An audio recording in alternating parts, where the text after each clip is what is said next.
how should a country be ruled?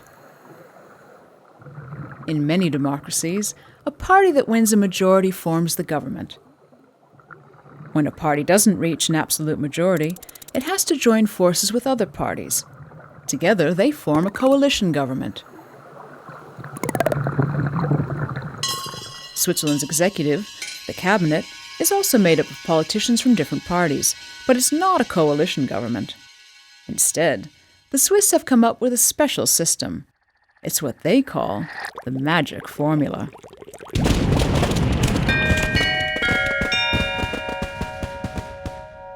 The formula was first applied in 1959.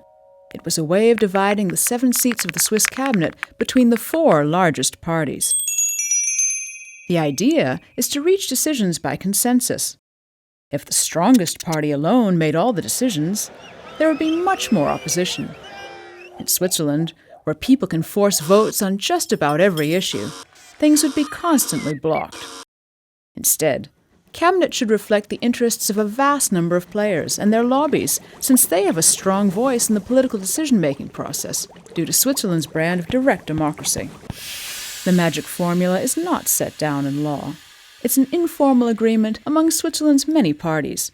In recent years, though, the formula has been questioned.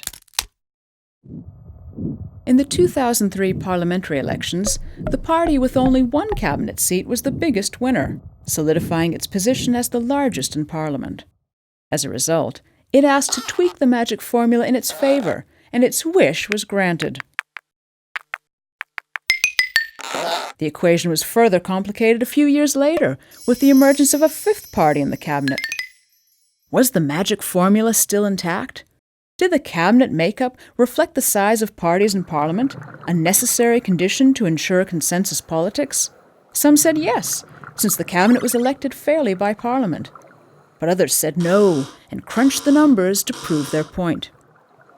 They divided the parties into blocks of left, center, and right, which resulted in a ratio of approximately 2-to-3, a ratio that has been more or less unchanged since the magic formula was introduced more than half a century ago. However, from 2003, the ratio in cabinet was 2-1-4. The debate over the magic formula is likely to continue. The only certainty is the desire to maintain the principle of consensus politics.